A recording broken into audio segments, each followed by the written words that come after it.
Letty the barber, Empty out the clip. Eddie the butcher, Empty out the clip. Kaiser. Long story short, Empty out the clip. Empty out the clip. Empty out the clip. Opinions in one shot, no retractions. Empty out the clip. Empty out the clip. Opinions in one shot, no retractions. Empty out the clip. Yo, what's up, everybody? We are back. This is the Empty Out the Clip podcast, the EOTC. I'm your host, Cams, and I'm here with also straight out of Okarangi, West Auckland. We got the butcher, Eddie. What's up, my man? Yo, what's up, Oos? Thanks for having me on again. Shout out to all the people out there. Seki. Yeah, man. Always a pleasure to have you on, bro. I just want to make apologies to everyone out there who's been waiting for the episode to drop since Sunday. But, we had some technical difficulties transitioning in the weekend in Monday and Tuesday. So now we thought won't disappoint you guys and be better late than never and do this episode. So we're recording today on Wednesday. It's a Wednesday. Yep. It's the 18th of March, 2026. Yeesh. And me and Eddie will be taking you guys through it. Chucky's not available, but hopefully he can listen in and get back to us next week. But yeah, man, I'm kind of feeling these midweek podcasts, man, because because it's funny because we had our topics planned out for Monday, Yeah. and then I kept evolving. technical difficulties happened and we couldn't do it. But man, all this other news started popping up, man, and we took them in, so now we've got a whole bunch of topics to talk to you guys. We probably dropped a few off, regarded as old news now. Yeah. But nah, man, I'm just happy to get off the ground with some breaking news. We're gonna give our opinions to. So yeah, man, I'm proud about that. But how about you, bro? Are you feeling what I'm feeling? These midweek podcasts? Yo, I'm keen, Oos. I'm keen for the midweeks. Because, at least, it gets that Monday, Tuesday itis out of the way. You know what I mean? The start of the week. So, it's like what do you call it? A midweek catch-up. You know what I mean? Oh, yo, we should do a midweek ETC, just a half an hour, wasn't it? Just a midweek catch-up. Yo. Just a quick in and out midweeks. Yo. Man, it's good to have you on, bro. And it's good to have the listeners here too. But yeah, man, just a little bit of housekeeping. This is the Empty Out the Clip podcast. We've got a group page on Facebook. It's a private page, so just answer the questions and security will let you in. That's on Facebook. We're also on our Instagram and TikTok. And what else? YouTube, on the WesWes network platforms, on those platforms. And also we got a website. You can check us out on www.weswesnet.com. There you can find all the articles we write about sports and movie reviews. And also you can find on our website links to all the podcasts on the network, including the 135 Footy Show, our NRL podcast that dropped last night, and our movies and TV podcast, the Channel 135, and the Late Returns Film Review podcast there for your enjoyment. All right, man. Yeah, man. You know the drill, man. Let's do some shout-outs. Yo, my usual shout-out to my Inga, the LST brothers, the Westside Boxing crew. I just want to make a special to my brother, Donald in Scotland. I rang up Sunday morning. Yeah, Sunday morning? Yeah. We're watching the Six Nations together. He was in Scotland, I was here. Funny enough, I was 3 seconds ahead, so I don't know how that works out because he's closer. So, I don't know. There's some technical issues. I don't know if they got a delay for anything that happens, but yeah. So we watched it, and he was telling me about his oldest son, Jonas, who's been working pretty hard over there for rugby. So he's made it into the under-16s pathway program that leads to Glasgow. So I just want to make a special shout-out to my nephew Jonas, man. Keep going hard. Keep up the training, and hopefully it all pays out. So, he's joining rugby camps and hopefully trying to talk my brother into sending him here for maybe a 4 or 5 week rugby program down in one of the academies in New Zealand. So that's a bit far for him, but yeah, we'll see how it goes. But just want to make a special shout out to them. I also want to make a shout out to my sister and brother-in-law who catered for Deep South Kickboxing, and also the owner in the gym, Hida Maklachi. Shout out to you as well for an event. They had fighters from across Pukekohe fight up against the best of Auckland and outside of Auckland. So I heard the night was a success, and I wish them many more successes to come.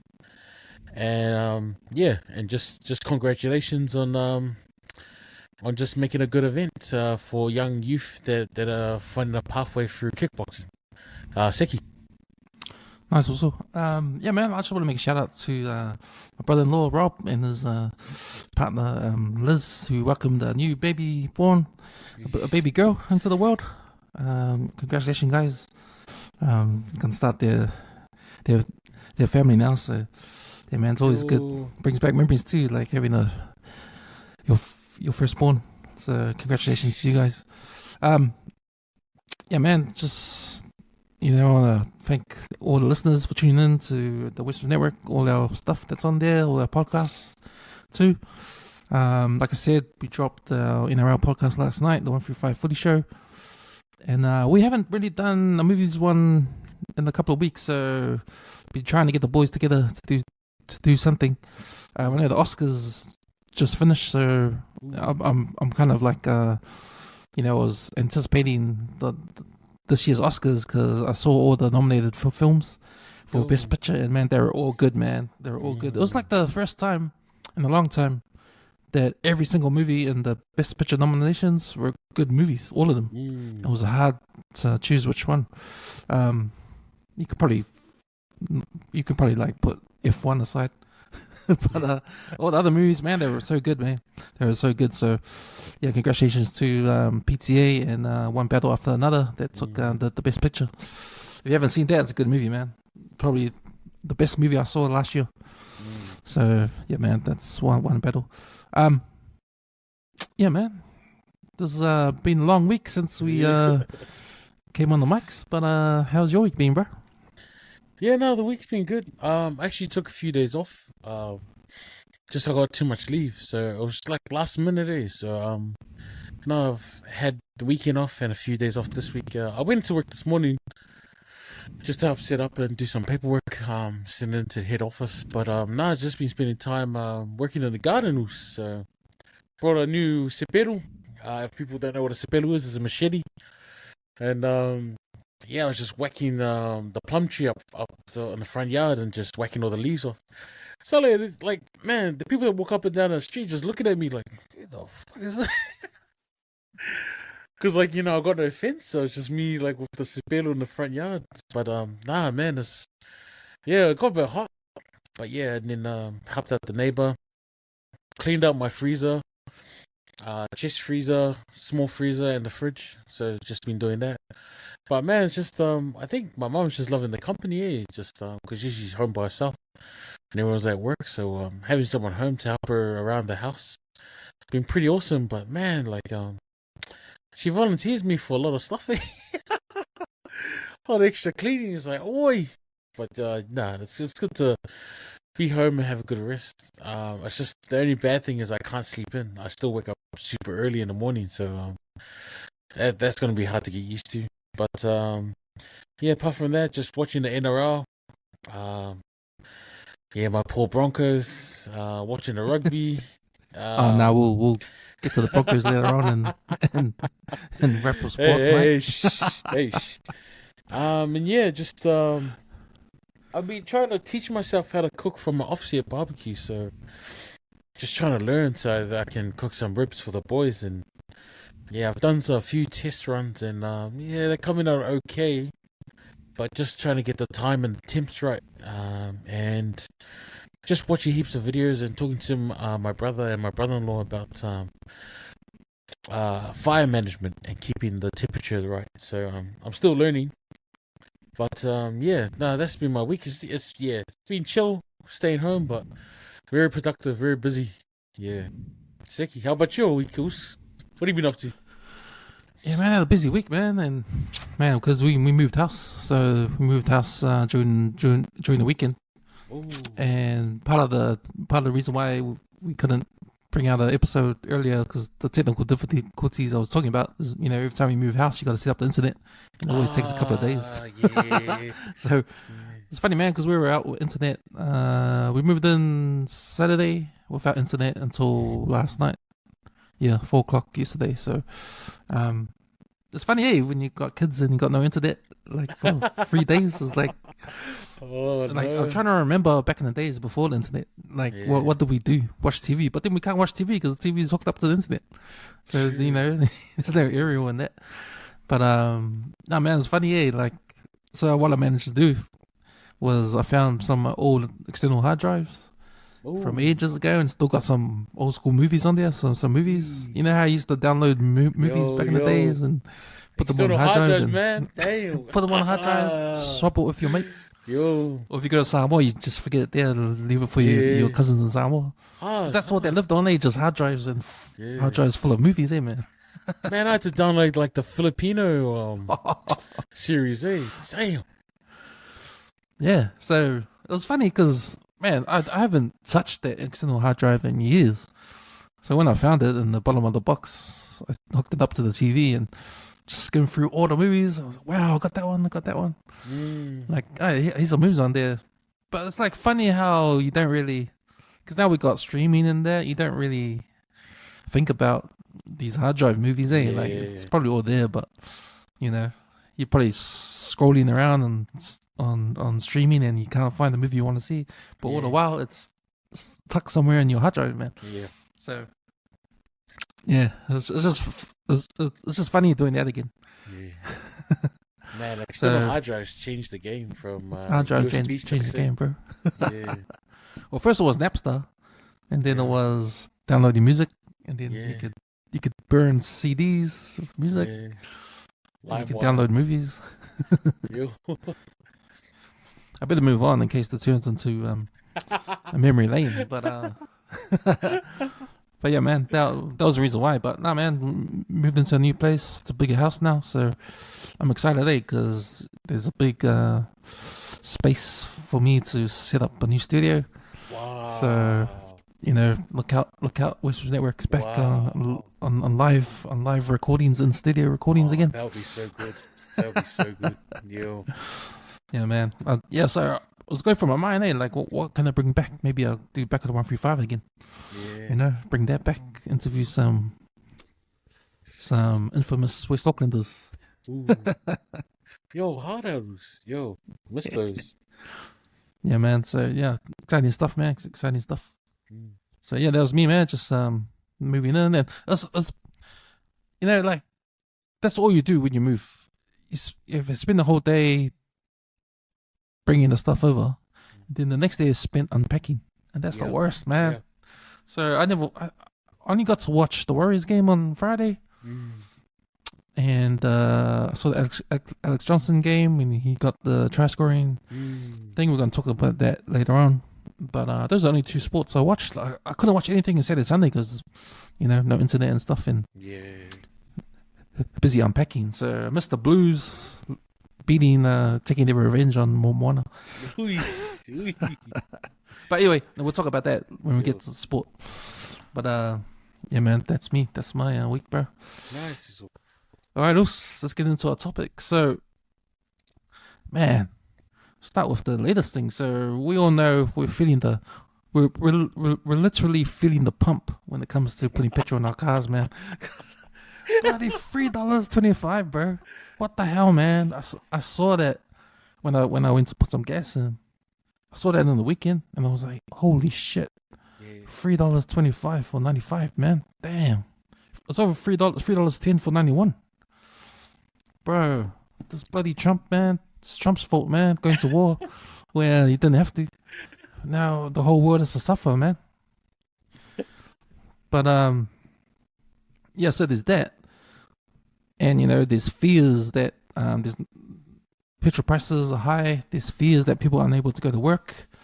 Obviously filling your car up. Some companies are taking measures, maybe telling your staff to work from home or take public transport, or stuff like that. But I want to play this clip because Nicola Willis, who's part of the National Party, she's the what minister is she?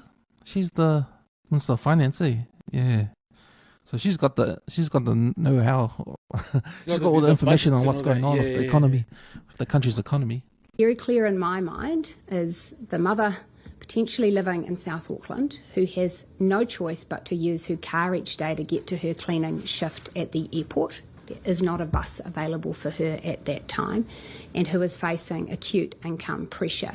We need to make sure that we have in mind those New Zealanders who face the most acute cost of living pressures, rather than having blanket responses which tie up a lot of others along the way. So Nicola Willis got a little bit of flack for that comment, stereotyping. I know she chose to not say the word, like she didn't say Pacific Islander, she didn't say Polynesian, she didn't say any of that. All she said was South Auckland mother driving to go to her cleaning job. Why does she have to be a cleaner? A guy driving from Devonport to fly a plane in Auckland Airport. It's like... So anyway, bit of do you reckon that's a bit of bad taste, or is that? Well, does that tell you something about, you know, what we all know, that what the National Party thinks of the lower income sort of demographic? And she named the area, she named the job. Yeah. She specifically named the particular job. That's well known to be mostly Pacific Islanders, Filipinos, or Indians, right? South Auckland, which is probably the most diverse area of Auckland. Like, I don't know. She could have generalized it a bit more, so it's not more specific, right? Yeah, But yeah. Well, in my head, I'm thinking, okay, she said the words that describe a demographic, right? When you talk about South Auckland, you're talking about, that's the first thing you think about. You think about the Polynesians that live there. Yeah. You think about the majority demographic out there, right? You think about low income. You think about where a lot of the factories are, right? You think of Pacific Islanders, right? All the suburbs are there. Otara, you got Papatoa, you got Rewa Hard, you know, you got Glendon. You know, you've got all those areas in one spot in South Auckland, right? Yeah. But her typical National Party thinking, like, I don't know if they thought that was a good idea to beat around the bush to describe the demographic in that way, to say only the poor people are there. Because if you listen to David Leteli, he complained about it when he came on, I think it was New Zealand Herald. Yeah. He had a little interview where he said, why couldn't she say, like, you know, there's other places that people are struggling, people with no cars. Like, why specifically say that? Yeah. Yeah.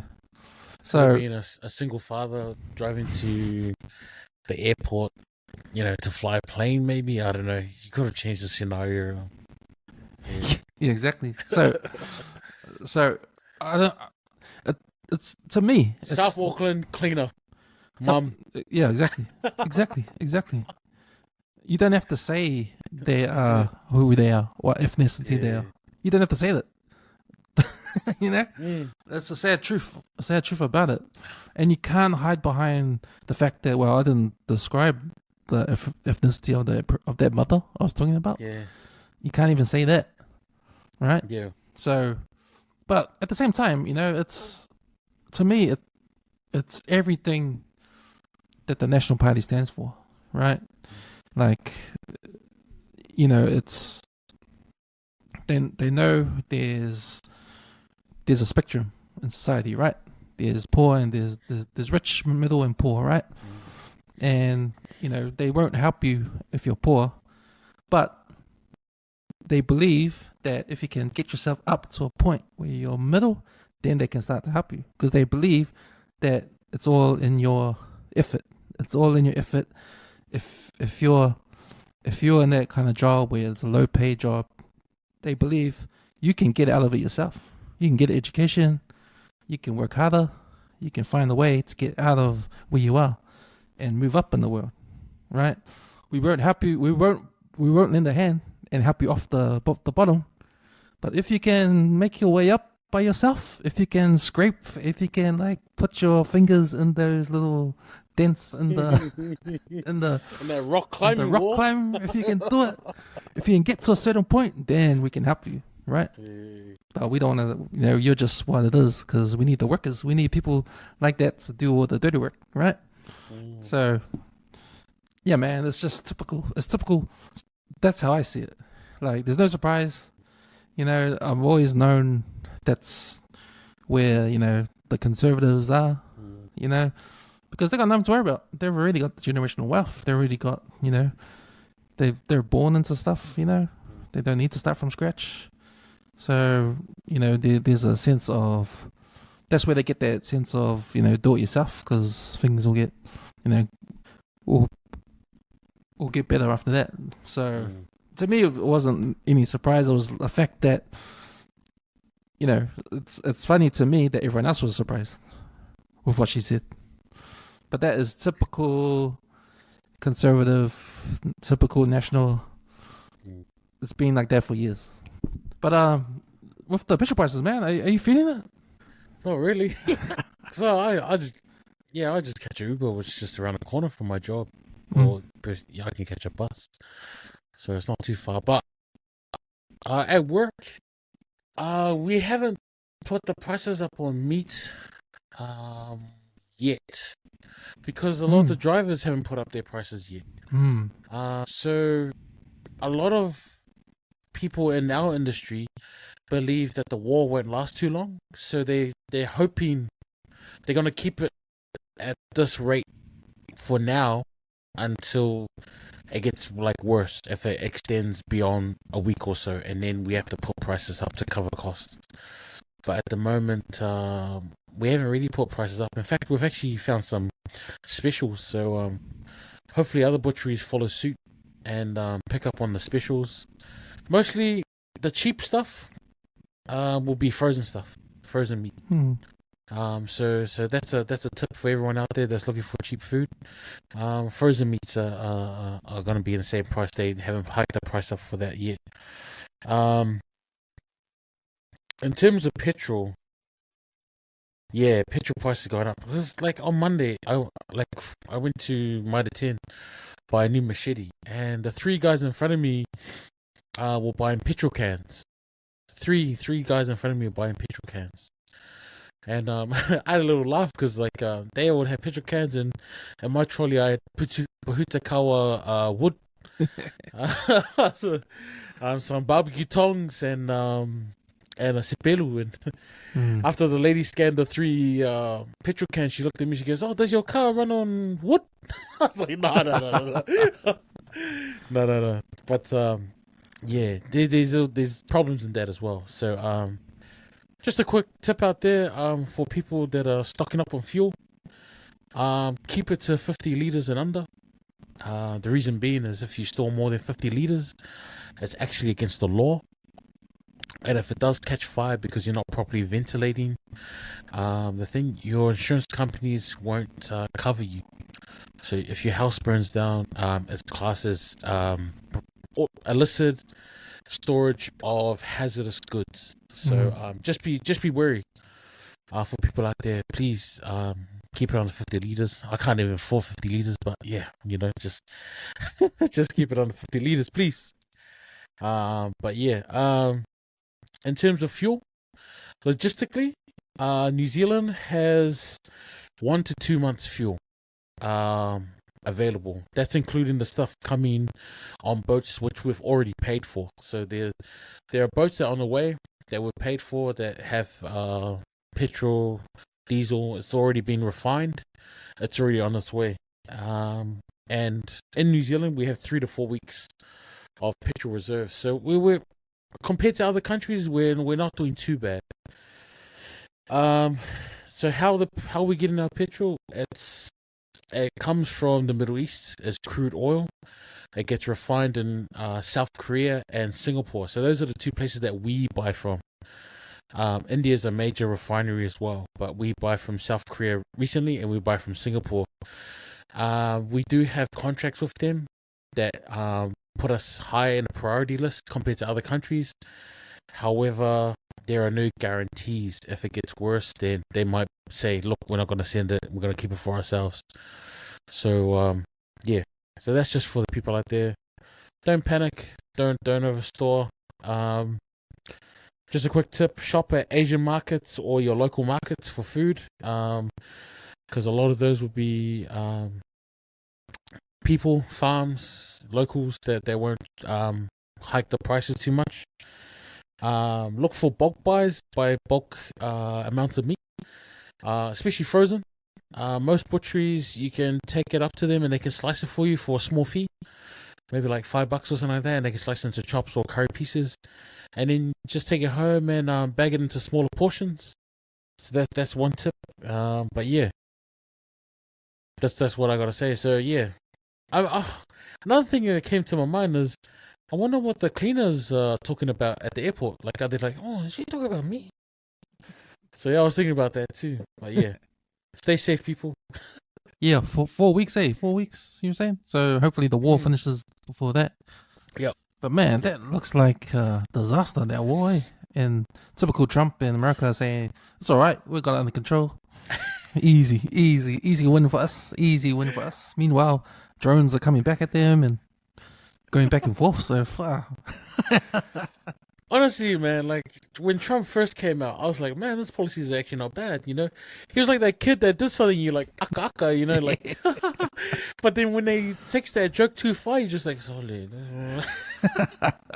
Like, we were laughing about, like, you know, all the stuff he did in Venezuela and all that shit. Like, he's just doing what he wants. And then this is just that, you know, that step too far, that joke that just went too deep. Well, no joke in the moment because we're all suffering at the pump. We're getting pumped, man, at the pump. We're all getting fussy, man. Getting gutted at the pump, man. Speaking of world leaders, we've got our Prime Minister going to visit a couple of world leaders, Prime Minister of Samoa and the King of Tonga. He's back on his 3-day trip, going over there to have meetings and get his Matai title, apparently. But apparently, if you read the article, it's talking about how there's some sort of miscommunication, and he wasn't told he was going to get a Matai title, then he was going to get one, and then at the end of it, they said, oh, no, just don't worry about it. Just leave it, let's just move on. But then he got one anyway, so yeah, what are your thoughts on that? Because last I heard, New Zealand still haven't taken away their boat, man. Their sunken ship. And we're giving him like a title like he's a hero or something, bro. So, your thoughts, bro? Oh man, just goes to show how humble we are as a nation. Well, Samoa as a nation, like willing to give titles out of respect, even though, you know, we've been done wrong. Like, you know, with King Charles, man, they gave him a title, and you know, like, I'll probably be one person that'll be like, nah, I don't really want to give him a title. But then, like, it's like giving him a title to respect his standing, not for what he represents. You know what I mean? Like, it's like, even though he's done, like, well, his establishment, his kingdom has done, or the Commonwealth and all that, the British Empire has done shit in Samoa and whatnot, we still have the humility to give a warm welcome, better than Australians did to him, and give him a good title. So, I don't know, it's just, sometimes we're too humble. We need to step it up. But, you know, like, we give titles out to a lot of, like, dignitaries. Just looking at the list here, John Key, Bill English, Jim Bolger of the National Party, and then David Longy of the Labour Party. Even Steve Henson got one. Steve Henson got one, yeah. Ban Ki-moon, which was the UN Secretary General. And also, apparently, I don't know, I'm trying to Google search his title, but Robert Muldoon. Oh, wow. I'm like, eh? Nah, surely there's a mistake on Google. Surely. But well, the conspiracy theory is, you know how Robert Muldoon made the Dawn raids and then did the thing with the visas? Like, he changed the visas, and like now you gotta go into a lottery now if you're Samoan. Oh, true. to come to New Zealand. Like, there's not automatic entry. So they stopped immigration from Samoa, right? Yeah. So the conspiracy theory is that, you know, that the Prime Minister of Samoa at that time got paid. Got paid to make that happen. So, yeah, that's the conspiracy anyway. Yeah. Yeah, because when I saw Muldoon's name popped up, I was like, Is that public enemy number one, eh? yeah, facts. With that smile he does, you know, the... Well, you know, he's behind... Well, no, it was actually, it was Labour that was behind the Dawn raids. Yo. But when Labour went out, National came in, Muldoon, he executed it. Yo. Shucks. Yeah, so... Look, yeah, I don't want to talk too much about the title to Luxon because I'm a New Zealand citizen, you know, and I'm just speaking as opinion from a New Zealand born. But, you know, the people over there are different, more humble. I know there's a bit of people that are against it, so it's like 50-50 because of the actual title.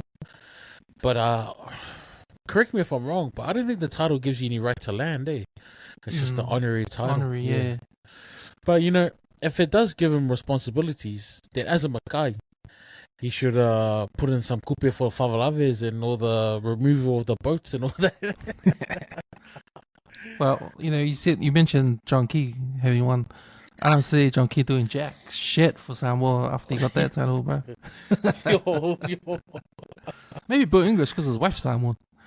Yeah. Bill English was good with money. It's just that guy had no charisma. He just got beaten up at the boxing. Yeah. Fight for life. That's right. Yo. They need to bring that back. Yo. Who will take on Luxon? Dave Letele? Give it to someone from Te Pati Māori. Nah, they'll be against, what's his name, Seymour. Yo. Yeah, I think you're going to see this now and then when every time a Prime Minister of New Zealand goes to have meetings with Prime Minister of Samoa.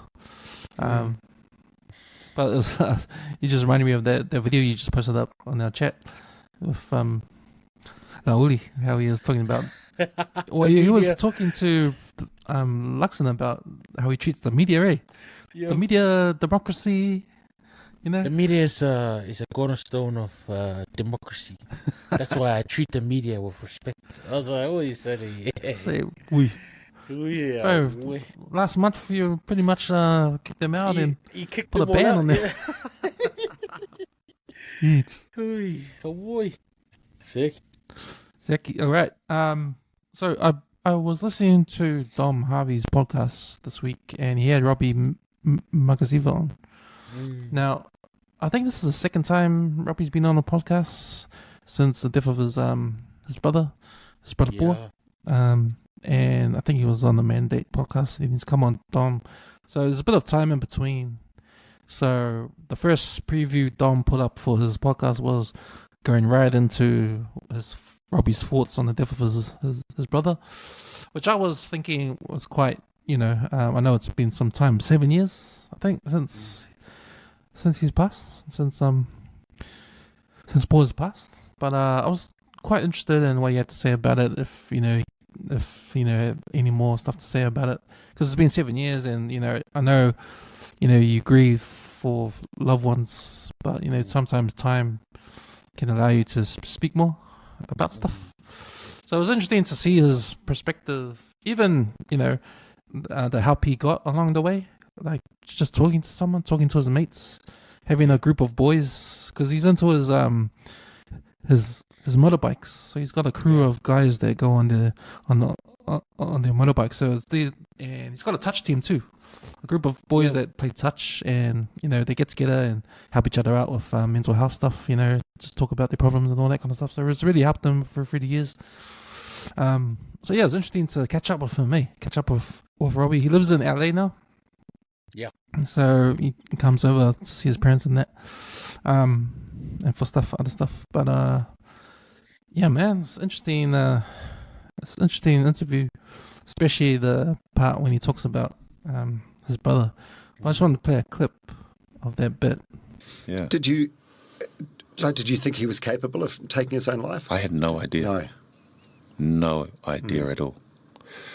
I knew he had demons, but I didn't know how dark it is. But I also think the person he was with at the time did not help him.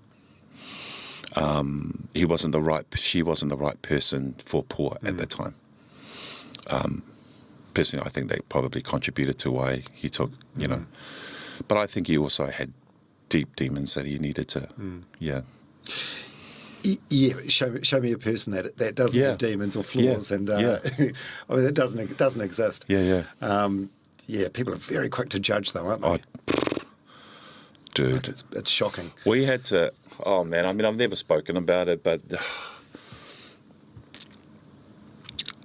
luckily I've got two mates, good two mates that kind of guided me through that whole shit with media, and basically they said, look, don't add any more fuel to the fire. Just let it go. It'll be there for a week and go. But the people that really pissed me off were the Herald. New Zealand Herald really pissed me off. There was one reporter there. It was just going for it. And I was saying to myself, dude, my bro took his life. How much? What? That's the worst. That's the ultimate punishment. But they kept on bringing it up, and and we kept quiet. We were told just to keep quiet. Don't add any more fuel to that fire. So yeah, I don't have a nice thing to say about New Zealand Herald. Yeah. So you're never going to be fucking with them again? No. No, NZ Herald podcast. Yeah. Yeah. Oh, I mean, it's the ultimate price, isn't it? Yeah. That's the thing. That blew my mind. Was like this. Bo just took his life. What else do you want? You still want to fucking anyway? Yeah. So, I don't know if you know or if you saw what came out in the Herald like after the passing of Pua, but a lot of information about toxic relationship they had and domestic violence, even just up to the part where he passed. So, a lot of stuff in the background there. But I got a feel for Robbie because he's right. Like, his family went through that, and the last thing they want to see is a news article just going hard on Pua, right? At the moment of of grief and tragedy and shock, and last thing the family needs, and it just puts to mind like what I thought about at the time, because just knowing all that stuff came out afterwards, and then sort of like deep down just waiting for a response. I remember thinking waiting for a response, but nothing came. So it was probably the best thing they ever did. That advice that Robbie got, if you heard him say, don't do anything, don't put any fuel to the fire, which is probably the best thing that could happen, right? But it must hurt, man, because your brother's name's out there, fuck. It's so sad. So it must have been hard for the family to see all that and get all the criticism in social media and everywhere. Because, what you didn't get from what happened is the other side of the story. Yeah. Now, we all agree domestic violence is wrong. Shouldn't, if you're male, you shouldn't put your hands on a woman, your wife, or, any, it's a sign of weakness, I think, if you're a man. But, sometimes there's two sides of the story, man. And you just can't go one way. Because that's all I got, man. I got one way. Like, the Herald pretty much condemned Pua, right? Yeah. And, even the ex-wife or the wife, she came and spoke about it too. Like, hey, like, what kind of wife are you? Like, so, like, I don't know them, I don't know the family, but man, I can feel the hurt, man, feel the pain. Like, you just lost a loved one and now this happens. Like, and for a wife, like, that's your wife, bro. Like, wife's supposed to be by your side no matter what, right? That's why he did the vows. Better for worse, right? And then you come out and do that, like, and if it was it was a toxic relationship, like, what did the wife do? Like, Robbie, he hinted in that little interview that some of it's got her to blame, the way she treated him, you know, like shaming him or playing mind games with him, that kind of stuff, like the toxic environment, you know, that can happen. And if you're a male and you're put through all that, dumb as it is, you might have to resort to that domestic violence stuff, because, you know, so yeah, there's a lot to unpack in that, and it's kind of like I thought when I watched this interview, because this interview just came out at the beginning of the week, you know, and I think it might have been recorded end of last year, because if you listen, I listened to the whole interview and they're talking about other stuff. They're talking about Christmas or something, Yeah. So it happened in the last year, the interview. So it took a little bit of time for it to come out. It's March now, but yeah, man, just bringing back all those old. That's 7 years ago, man. Just bringing back all those old stories, that trauma. If you talk about talking about your trauma to get over it.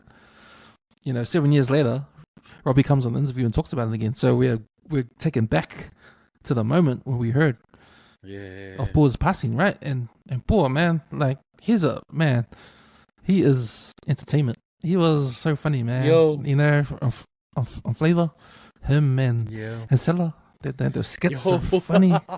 You know, Paul was the man, and just it's tragic how he's left, because he's left all that making us laugh behind, man.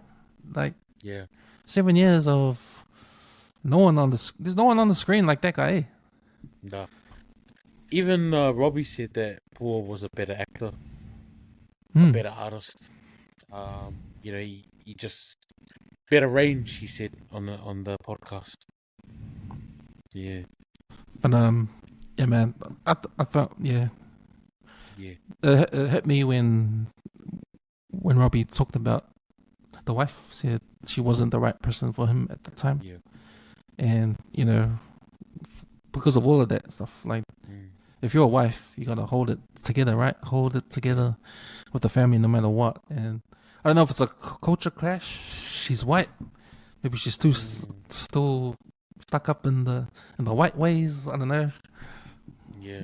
Not interested in Paul's culture and Samoan ways. Just, you know, interested in him because he's famous or he's on TV. I don't know what it is, but that's what it sounds like. But yeah, man, it's just a reminder. Sometimes, you know, you gotta.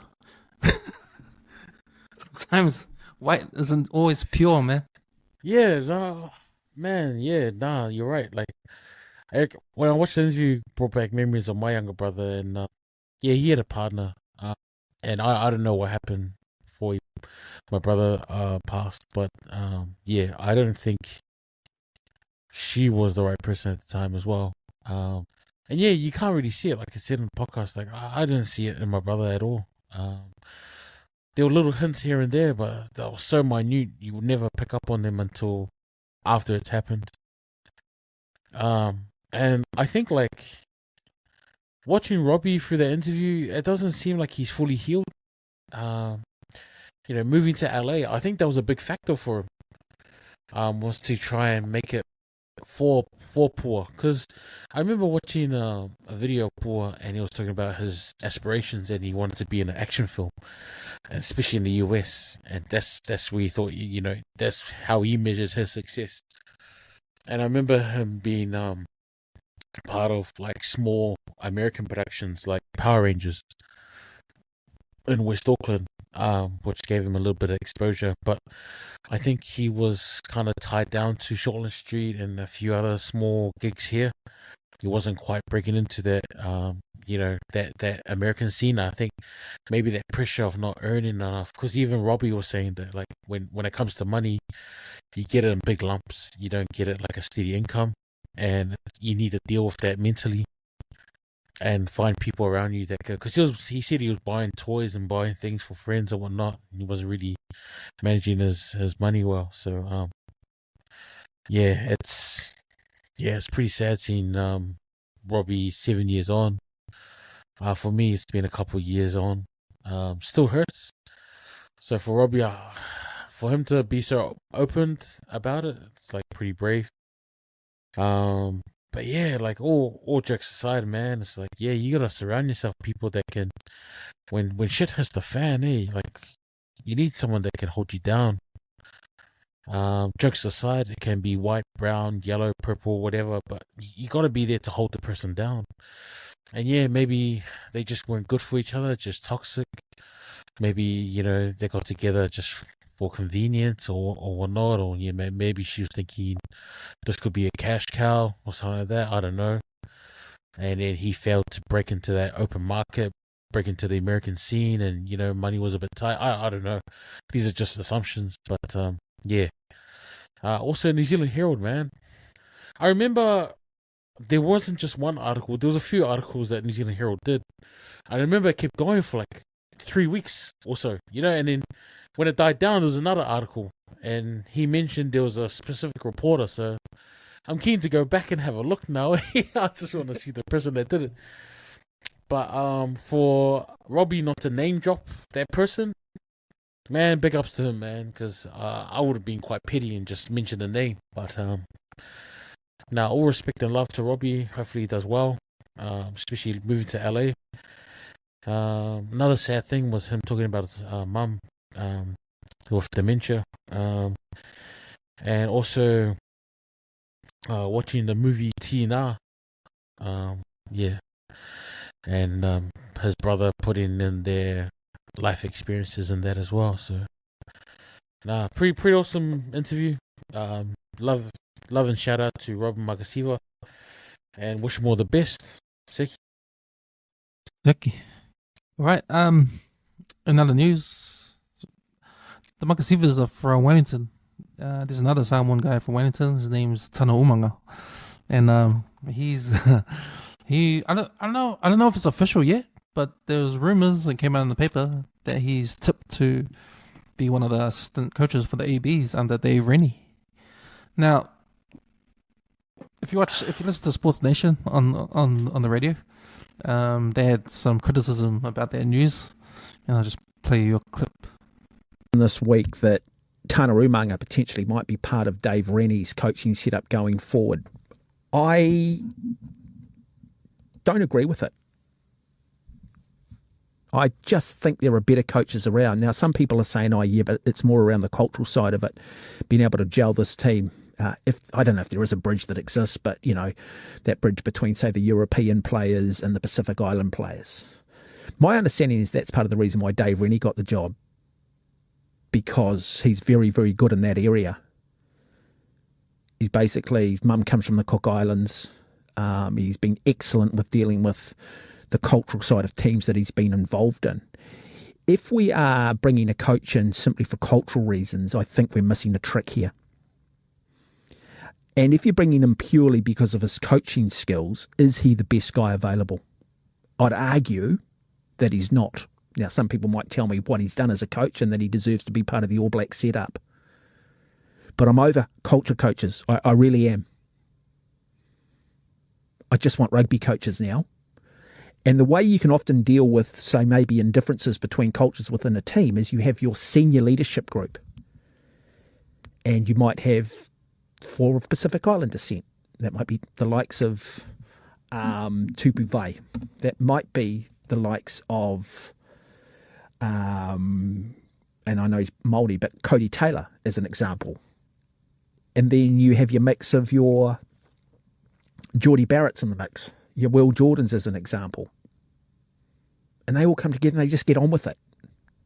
I mean, last time I checked, I didn't realise there was such a big division between, say, European and Māori players when it comes to rugby and with inside the All Black environment. So, this guy obviously doesn't know what the fuck he's talking about. But it's interesting to me that he sort of broke down how the structure of the All Black setup should be, like through leadership, not culture. Because obviously, he just said that he doesn't believe in the culture shit. But and then it goes into like the leadership. And who does he put up there in leadership? All the white boys on the team. It's all the Pacific Islanders should be in the group, and the leaders should be Will Jordan and Barrett.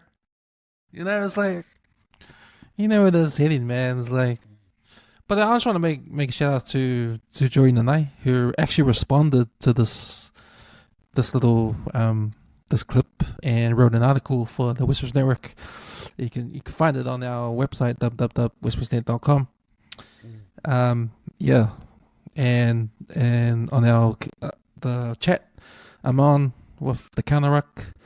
One of those on there just responded to that video clip as well, saying along the lines of it's all good. You can say it's only when the Pacific Island boys they show up to do the culture stuff, then you get annoyed, right? So it's it's like I read that article too. It was really good. Okay. Yeah. So first of all, Tana Umaga, are you happy with that choice if he is named assistant All Blacks coach? Yep, but usually they have 3, right?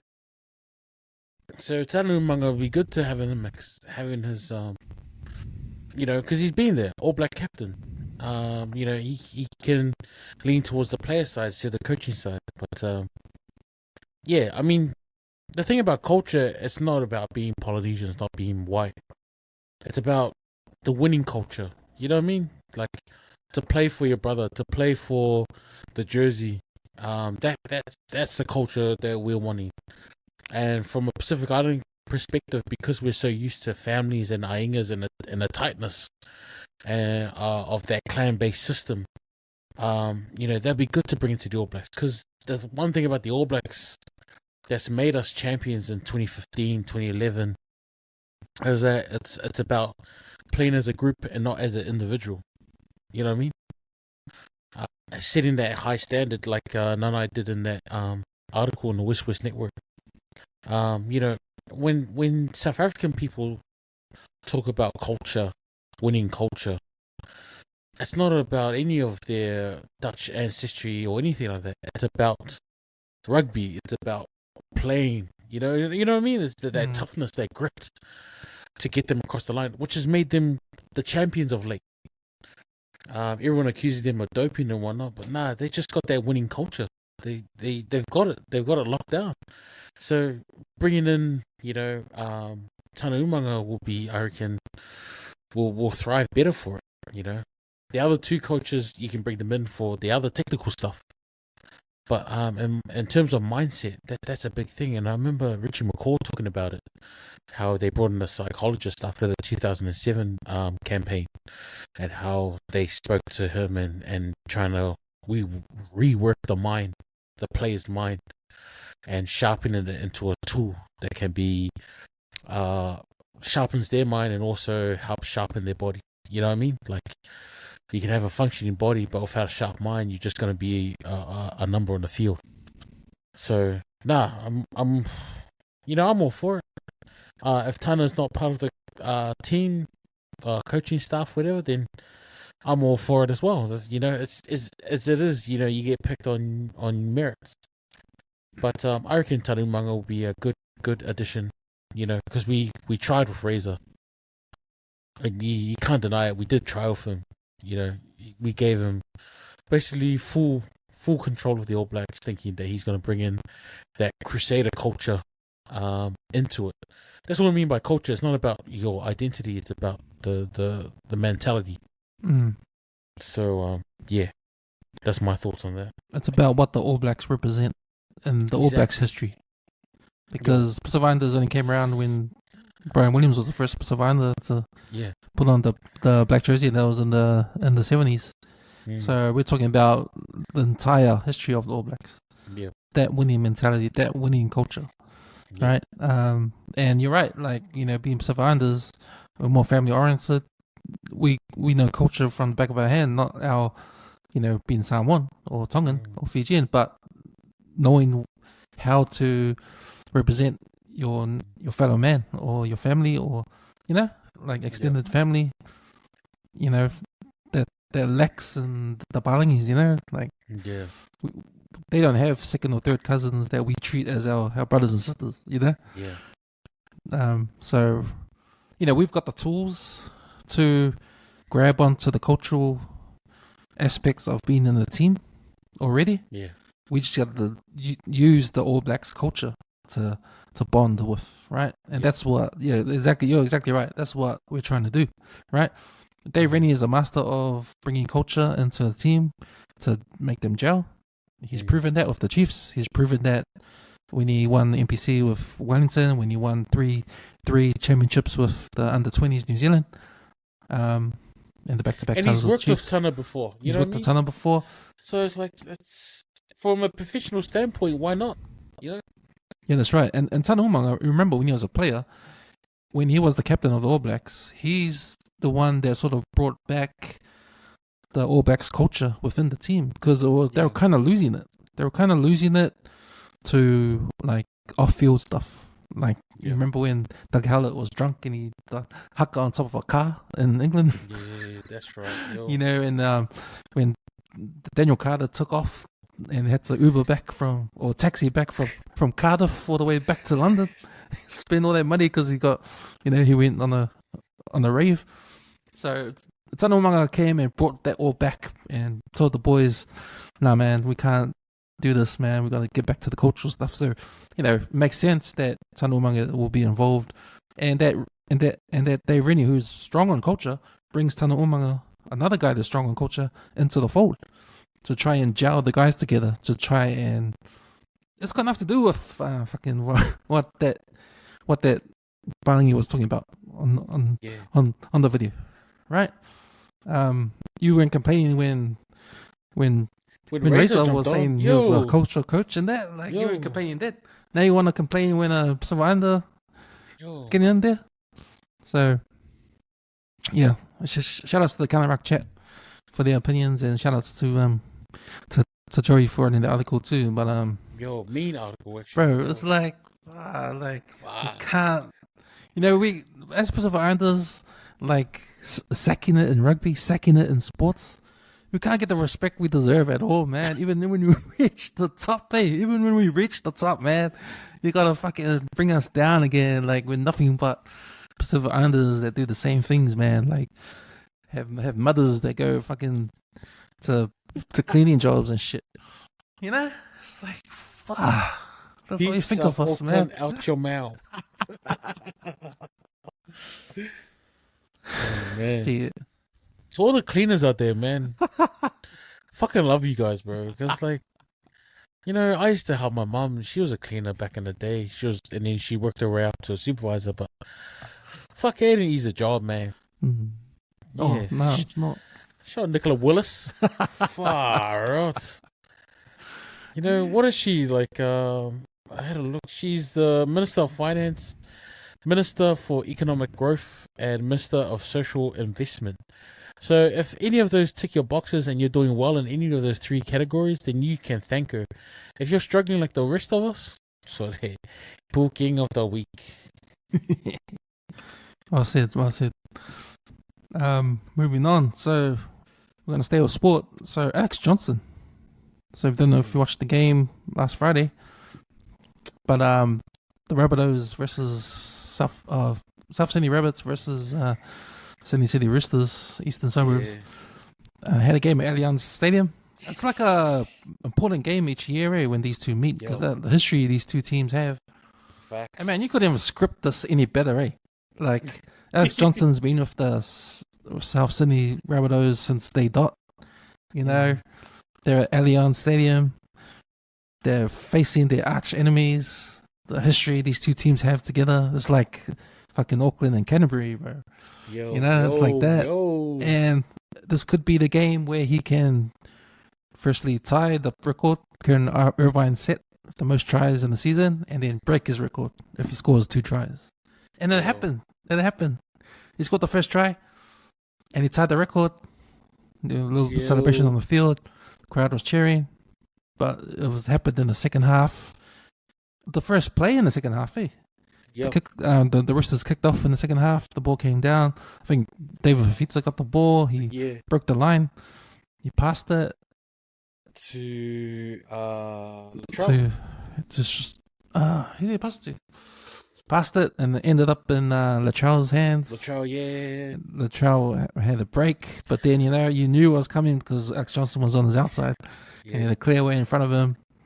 you know that that the child wasn't gonna hold the ball. He gave it up and he scored the try. Yo. You know, the boys just jumped on X Johnstone. Next minute, this kid jumps on for Roosters jersey. He jumps in. The security grabs him, pushes away. But by that time, the whole crowd just came onto the field and just engulfed Alex Johnstone, man. And they had to shut the game down for like 15 minutes. Yeah. Get the crowd off the field, turn out all the rubbish. Clean the rubbish. Albanese still came on the field too. He's a big South Sydney Rabbitohs supporter. There was a sign on the screen saying $5,000 fine for anyone caught on the field. Yeah, 2 people got charged, eh?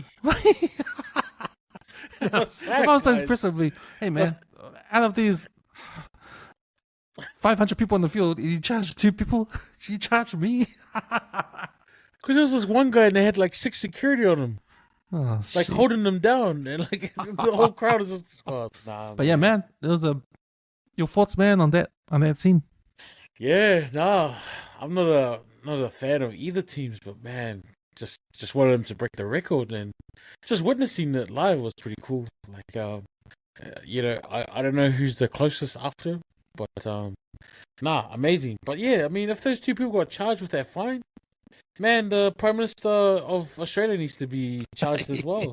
Because when he walked onto the field, the commentators were like, "Oh no," they hated him. Like they should get him off the field. I was like, "Oh, sad." Popular Prime Minister, man.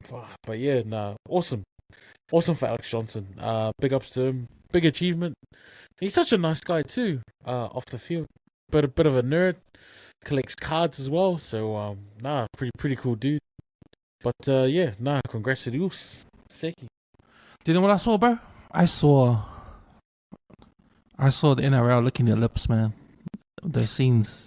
I saw the NRL putting another point on the scoreboard against rugby union, man. I saw, because, man, NRL are doing exactly what the Americans are doing, man. The reason why American sports are big as they are now, because they started a long time ago. They knew from day one that sports in America is going to be $1 billion industry, and it is because of the fans. It's the fans that spend the money, bro. It's the fans that buy the merchandise. It's the fans that come to the games. It's the fans that collect the trading cards. It's the fans that spend their money on their team, and they spend hundreds of dollars. Each family, if they're into sport, will spend hundreds of dollars on their team. Americans know this. And how did they get that? They got it by tribalism, bro. If you look at college sports in the States, you know, you start from young age. You start in high school. They have mascots. They build this loyalty to your school. You know, we feel it at our schools with the A1 competition in Auckland. Yeah. You know, like that loyalty you have for Custom Boys, for Liston College, for Auckland Grammar, for all those rugby schools, and you come to those games and you see the students come on a Saturday and they do the parades, they do the chants. Yo. That tribalism. Yeah. It's that the Americans know they got to do it for everything. That's why you get that in America with high school, with college, with professional sports. It's infiltrated every part of the society if you're into sports. Once you're into sports, you can't help it. You're going to be part of the crowd. You're going to be part of the team. You're going to be part of the fan base. And you're going to spend your money. That's the main thing. Spend your money. Now, how do they make people spend their money? Well, they got to do all this extravaganza stuff. They got to make these milestones in sport. They got to make the game ball in NFL. Like when Tom Brady throws this 10,000 touchdown pass, that ball is worth millions now if you get that ball. This is the ball that Tom Brady threw his $10,000 touchdown. You know, 10,000 touchdown. This is the ball. He did it. This ball is worth heaps. They make these milestones all the time for anything, any stat, right? And they make a big deal out of it because they know the fans love that shit. You got to cultivate that shit, right? That's why, you know, I always think the NRL, the reason why they're overtaking rugby union, especially here in New Zealand, is because they know all this. To make your competition good, you got to cater to your fans, right? And when I saw that crowd leave the stadium and go and engulf Alex Johnson. Yeah, there was a little bit of resistance, but there was not much resistance. They let it happen. And you saw it in the panel in the halftime show with Cooper Cronk. They were talking how unbelievable scenes here in Allianz Stadium. Like, man, you can never, this is the ultimate fan experience, right? And it was a Roosters guy that jumped it first. It was a Roosters guy that jumped it first. Yeah. So you got Roosters fans celebrating, you got Rabbitohs fans celebrating. Yeah. It's rugby league, they're celebrating. But it wouldn't happen unless they built up this moment. And they did build up this moment. He was supposed to get this record end of last season, but he didn't get it, right? So that's a carryover for this year. But they built it up all season last year, right? So it was going to be a big deal, big event somehow. I think a couple of years ago when the Super Rugby try scoring record was held by Israel Dag. No, Israel Dag. The other Falau. Israel. Falau.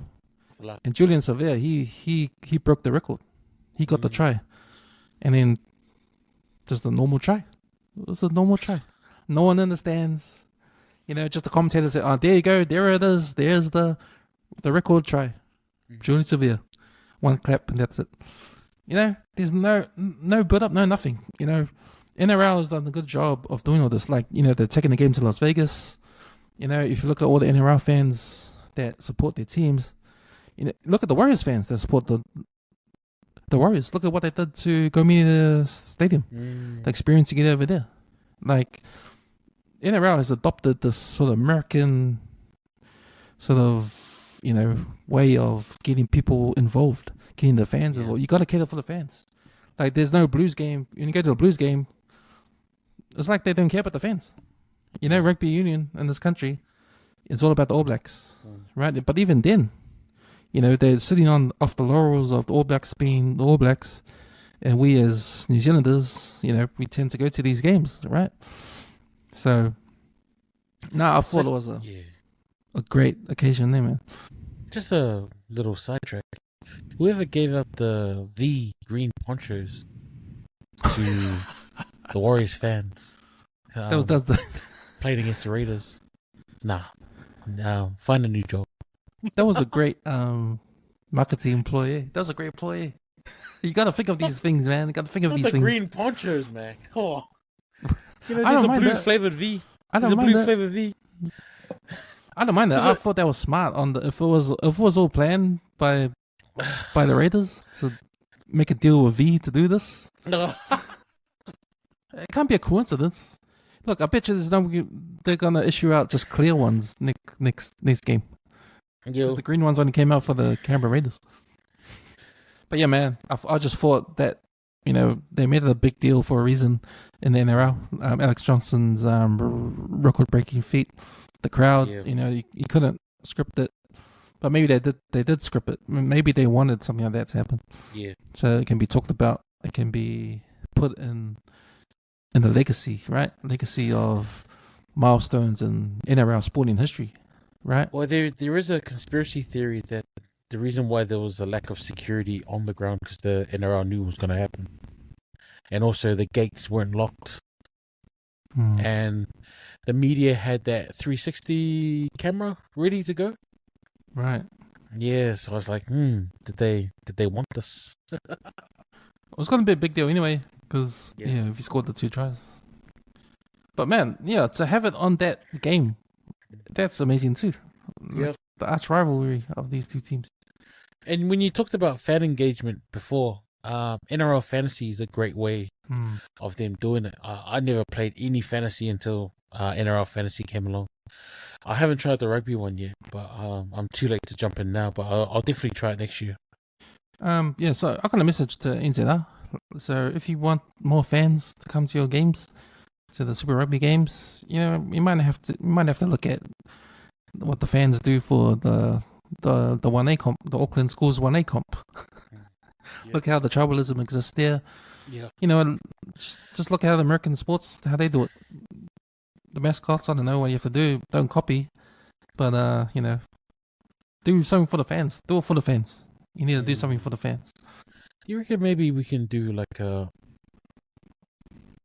21s comp with with areas or schools, whatever. Yeah, because with the schools, tribalism is already there. Yeah. So. Because I know we do like west, north, east, south, Auckland. Maybe do like I don't know. I need to have a read on it. Thank you. Sweet. So a final topic, you put this one up. So, that church on Avondale? Yeah, yep. Man, St. I knew Mary's. it burned down, but I didn't know why. I thought it was an accident. I thought it was just, I didn't know it was arson. This is the first time I found out it was actually arson. So, a guy named... Sinele Katoa. So, he's a diagnosed schizophrenic who burned down the church because he wanted to teach God a lesson. Because of his father or something, He wanted to revenge for his father. And he got let off for insanity because he was diagnosed with schizophrenia. He's then got treated and just set free. Now he's remorseful. He understands what he did. He didn't understand at the time. He's on some kind of medication. But man, I just didn't know it was arson. I knew the church burned down. I thought it was an accident, but that's the first I heard. Yeah. Because you're Catholic, bro? So you been to that church? Yep. Also, I'm related to the Beethams that helped contribute to that church a lot. So, roughly about 70-year-old church, 900 people, parishioners to that Catholic church, St. Mary's Church in Avondale. It's quite big, especially in the Samoan community.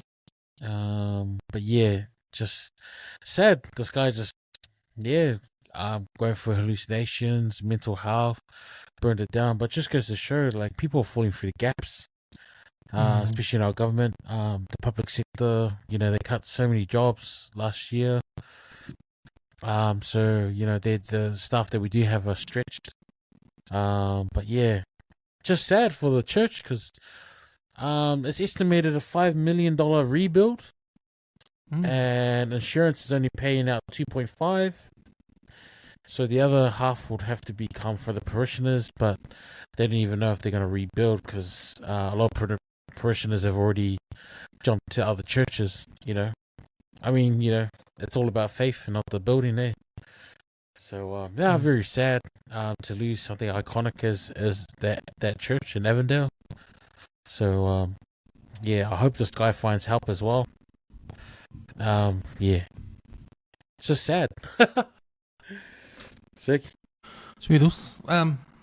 Man, that's like again, we talked about this problem New Zealand's facing, mental health, and how there's not much help out there. They need a lot of money, and they get given a lot of money, and still problems there. Like something hasn't helped. There's organizations out there like what's the boot one?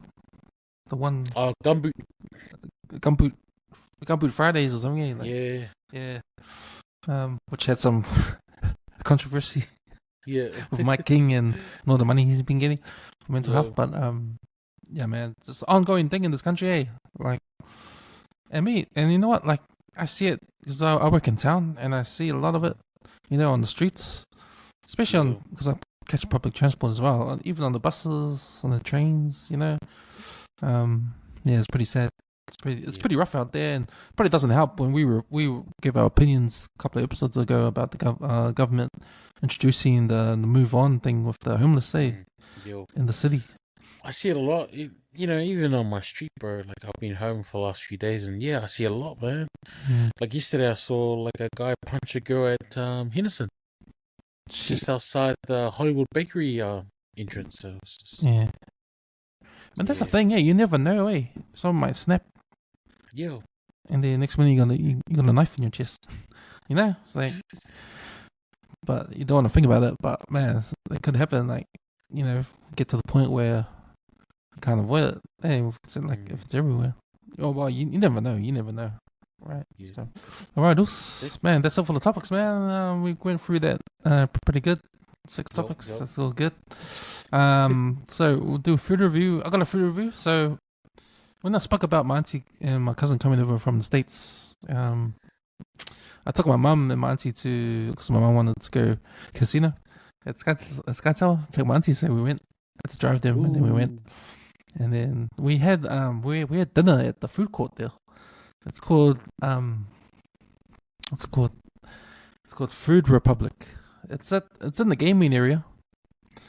And it's like it's like a food court, but not really, because there's only one counter you go to. But there's 3 different cuisines. There's a meats cuisine, just meats. There's Chinese food, and then there's another one which is, I think it's like seafood or something. But anyway, I went to the Chinese food one, right? And bro, man, I ordered the char siu pork. That's the barbecue Is that the pork. red one? Yeah, the barbecue pork. The red sauce. Yeah. Bro, it was nice, man. It's not like the normal ones you get from the Chinese shop. I don't know, it's something different about it, but man, it tastes good, man. Comes in a plate and it's got a bowl of rice on your plate with some bok choy, and then you've got your pork, your slices of pork, but they're real thick slices, like large. They're pretty large, but they're all sliced up on your plate. Man, this is good, man. So it's funny because I was craving it, like after, like when I got home, like the next day I was like craving it, and because I work in town, I found this one day, I think a couple of weeks ago, I caught the bus, man, from my work to go to the casino, to go to their food court to have it again. Bro, man, it was nice, man. It was nice. Damn. So I was thinking, damn, the other thing I tried, because I bought a plate for my mom, my auntie, and me. Also got the stir fry, the whatever stir fry dish with rice and cashew nuts. Bro, that was nice too, man. That was nice too. But I preferred the barbecue pork, because they do in duck as well. But I'm sure they serve it. It's different how they serve it. It's not like the ones you get around here. But yeah, man, I recommend it, man. Go to get some of the Chinese. But they've got other cuisines as well. They got the meat one. I never tried the meat one. Yeah, Like you get the steak and beef and lamb, that kind of stuff. Yeah. And there's a third one. I think it's seafood or something else. But yeah, I recommend that food, man. That if you're ever in the casino, or you're taking your mom to the casino or something, or your parents, like yeah, just have a bite to eat at the Food Republic in the gaming area. That food court they got in there, man. It's good. Sounds good. Yeah, man. Don't forget, you have to be over 20 to enter the gaming area, so you can't take your kids. Gamble responsibly. Gamble responsibly. You can't take your kids too. So. I wanted to go take the family, but the kids are like 18 and 17, so they can't get in. I like you. Yeah. So that was my food review. Okay, Fia Poko of the week. So I saw this article in the Herald, right? And the headline goes, Auckland teacher, even name drops. Auckland teacher, well, obviously, she never got name suppression.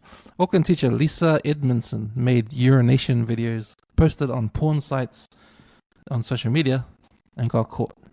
So apparently there was a teacher. She had this pornographic side hustle, right?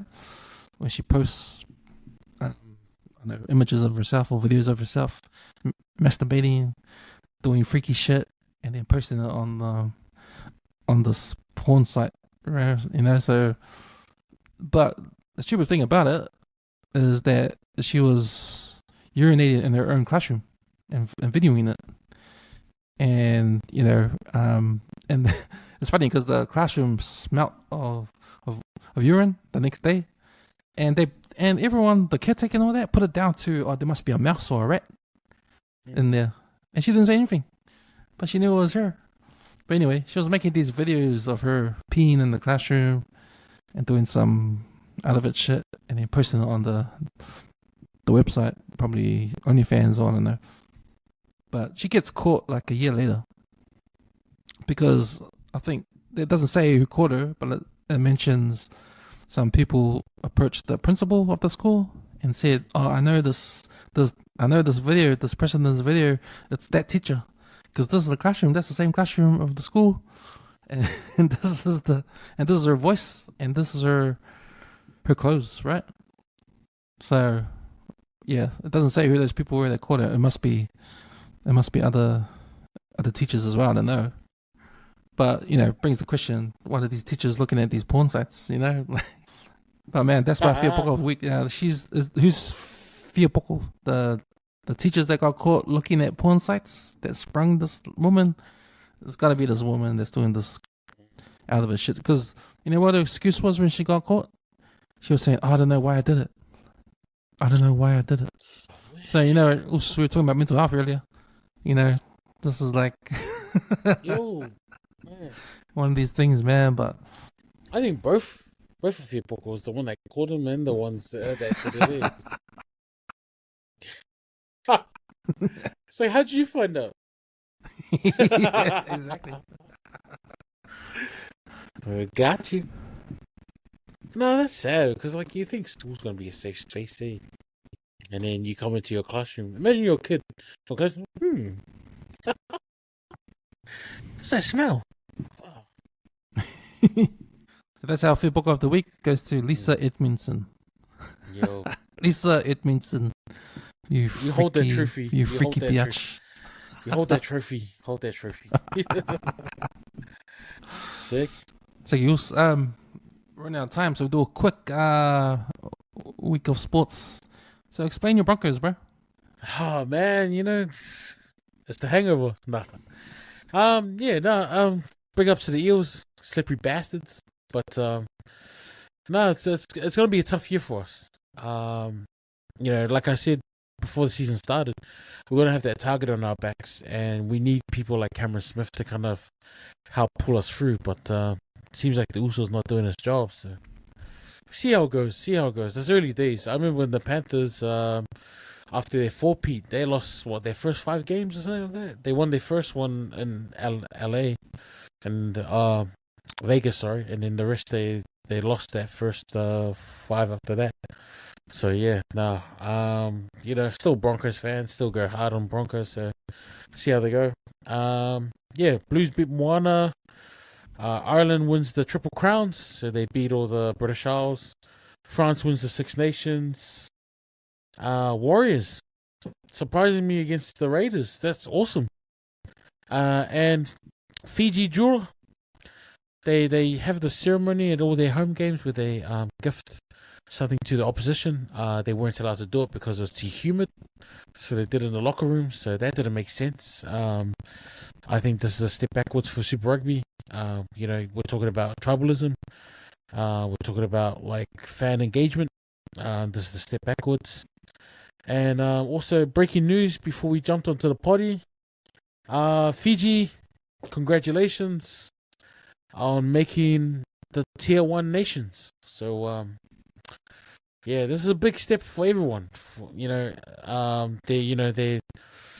trailblazing for the rest of us Polynesians to try and get our nations up there as well. So big ups to Fiji, doing amazing stuff in the world of rugby. So yeah, Vinaka. Yeah, congratulations to Fiji's. You know, I remember when I was a kid, like, Manu Samoa was strong. And Fiji was not even close, right? Out of all the Pacific Island nations in the 90s. Like, they were always known for sevens, and that's it. They could dominate in sevens, can't do anything in 15s, right? But, man, over the past 10, 15 years, they've just been slowly creeping up, slowly creeping, and now, boom, they're Tier 1 nation. You know, and, you know, you got to look at, like, their organization, the union, Fiji Union as a whole. Like, I don't know how much corruption they have. I don't know if they do have corruption, but something's working. And, you know, they've got the Fiji Draw team that's in the Super Rugby. You know, they can feed off that. They got feed off talent all over the world. You know, they have got a lot of talented players, and, you know, most of them come out of sevens, but now they're, you know, getting into 15 game now, and they've, you know, they reached the pinnacle. Now they're Tier 1. So I don't know if that means they're going to join the Rugby Championship with South Africa. That'd be awesome if they did. New Zealand, Argentina, and and Australia. I mean, 5 teams. You know, hopefully we'll get another nation up, earn 6 nations down under. You know, it will be awesome. But I just hope that Samoa Rugby Union look at this achievement from Fiji and have the inspiration to think, okay, what do we need to sacrifice to get our boys, Manu Samoa, there? What do we need to do to get Manu Samoa to Tier 1? And it should start now. It should start now while the iron's hot, while, you know, one of the Pacific Island nations are a Tier 1 now. Man, that is a feat, bro. That's massive. That's massive. You're right. We can do a 6 nations down here. We can have New Zealand, Australia, Argentina, South Africa, Japan, Fiji. You know, like, it's possible. Oh, you don't want to put Samoa in there? Oh, sad guy. No, because, like, you know, Tier 1, you know what I mean? Yeah. And, you know, when Samoa gets there, we can jump in as well. But, like, I'm just, you know, nothing to take away from the Fijians. Like, this is amazing, you know? I'm still going to rep 685 all the way, but we're just not there yet. Yeah. We barely made the top 20, so we have to, you know, push the Fijians up, follow what they're doing, and like what you said, replicate it. Yeah. Well, your Broncos did nothing in the weekend, so I can't talk because Manly Seagulls didn't do jack shit either, so they got blown out. Garrick breakaway. Yeah. And talk me through the emotions, Zeus, when you saw that. Well, lucky I never watched the game because I was busy unpacking my house. But yeah, I heard it was bad, really bad. So I'm actually glad that Seabold was on the chopping block. You know, it's got to get rid of him. But they should have got rid of him at the end of last season because you know, Seagulls finished the same way they finished the previous season. So nothing's improved. You know, so you know you gotta. You know, you can blame injuries on that, but, you know, still the same result. 2 years, still the same result. Maybe 3 years, still the same result. Maybe with I think since we got Seabold from the Broncos, we only made the playoffs once. His first year, right? Seabold got us a trophy. It was a wooden spoon, but still. So, yeah, I think his time's up, man. He needs to go. So that's us for another round of Empty Out the Clip until next week. Yeah, looking forward to that. Hopefully Chucky can jump back on. We'll bounce some opinions off. Another round of stuff. You know that guy. That guy's gonna rip Luxon apart, G. As long as there's news out there that affects our people, man, we're on it. We're on it straight away. So I'm wondering what will come up this week, man, so we can talk about it. But anyway, some last words, bro. Our last words, yeah, like we said about the petrol, food and all that, just shop smart. And yeah, get maybe like one of those hop cards or something. But don't panic yet. Please don't panic yet. You know, let's help each other out. And sending my love to all the cleaners at Auckland Airport. Love you guys. Don't take what Nicola Willis said about you to heart. And yeah, keep South Auckland out your mouth. Sick. Shoutouts. Yeah, man, I'm quite excited for the WesWes network after moving into the new place. So I'm just looking at the space right now. I've got here right now. I'm looking at where to put the new studio, where to put the second studio. Time to get some of these podcasts back online. Back on 135 will be coming back. I'll start planning that. And yeah, man, get some more content out there. I think the girls are gonna come back, do some. I forgot to swoop. I think they're gonna come back here, man, do a podcast. So, and some other things we've got in mind too. Maybe a Christian one, since we're Pacific Islanders doing this. You know, gotta have a Christian podcast in there. We'll see how it goes. But yeah, got big plans. Even doing stuff to the website as well. Yeah. So yeah, man, just looking forward to all of that. Thanks, Us, for jumping on the podcast. Thanks to all the listeners tuning in. Yeah, man, just stay tuned next week. We'll drop another episode next week. EOTC is good for like every week, man. If we don't come out the day you midweek, the day we normally come out, we'll be coming out another day that week. So don't worry about it. All right. Yo. Let's get out of here. Let's take us out, Edie. Yo. Let's get the fuck out of here. Sick.